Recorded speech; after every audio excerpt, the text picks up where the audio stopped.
Assalamualaikum warahmatullahi wabarakatuh. Hai semuanya, ketemu lagi dengan Ibu Yuhanis di kelas matematika. Untuk pertemuan kali ini, kita akan membahas mengenai peluang. Yang mana bagian pertama pada peluang ini yang akan kita bahas yaitu mengenai pengertian dan istilah dalam peluang.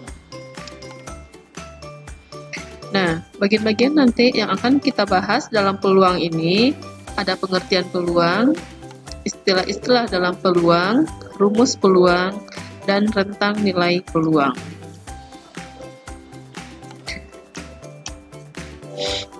Nah, kegunaan peluang dalam kehidupan sehari-hari yaitu untuk membantu kita dalam memprediksi sesuatu. Sedangkan dalam ilmu statistika, yang dimaksud dengan peluang itu, dia erat hubungannya dengan suatu profesi atau aktuaris. Nah, sekarang kita lihat apa itu yang dimaksud dengan peluang. Nah, peluang itu merupakan kemungkinan terjadinya suatu kejadian atau peristiwa. Nah, peristiwa-peristiwa yang mungkin terjadi itu bisa jadi itu mustahil, kecil kemungkinan, mungkin saja, atau pasti. Hal-hal ini disebut dengan istilah-istilah yang terdapat di dalam peluang. Istilah-istilah ini berkaitan dengan kehidupan kita sehari-hari atau berkaitan dengan peluang suatunya kejadian. Secara matematis, kita dapat menentukan nilai peluang itu secara numerik atau menggunakan angka. Bagaimanakah caranya? Mari kita pelajari.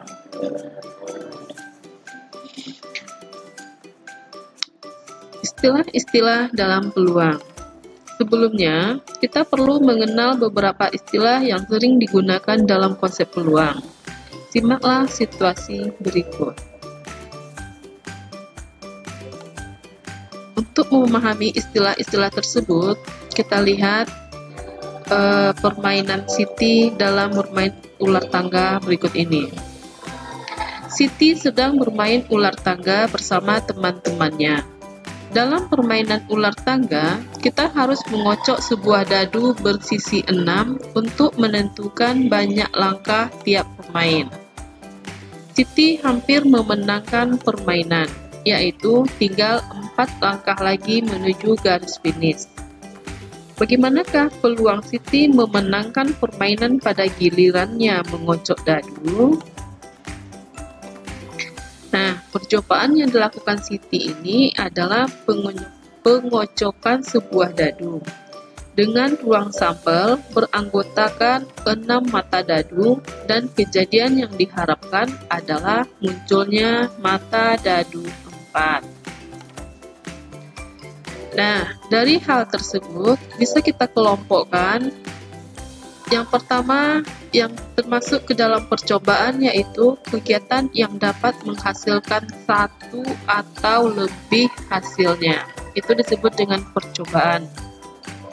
Kemudian untuk kejadian, sebuah himpunan yang membuat peristiwa dengan kriteria tertentu.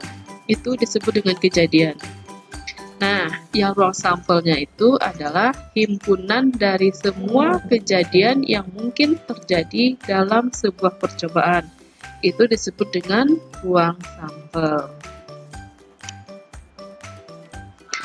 Nah, peluang suatu kejadian, jika semua hasil suatu percobaan memiliki kemungkinan yang sama untuk terjadi. Peluang kejadian A yang disimbolkan dengan PA ditentukan dengan rumus sebagai berikut. Nah, ini dia untuk rumus peluang. PA sama dengan NA per NS.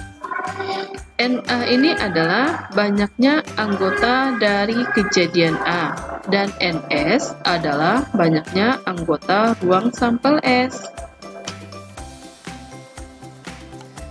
Nah, untuk menentukan peluang kejadian tadi, banyaknya anggota kejadian yaitu 1 dan banyaknya anggota ruang sampelnya 6. Nah, pada kasus Siti tadi, peluang ia memenangkan permainannya adalah 1/6. Nah, itu dia untuk penjelasan mengenai peluang suatu kejadian. Nah, Ibu harap Anda semua bisa memahaminya. Sekian dulu untuk materi dari Ibu. Semoga bisa dipahami. Dan sampai jumpa untuk materi berikutnya. Assalamualaikum warahmatullahi wabarakatuh.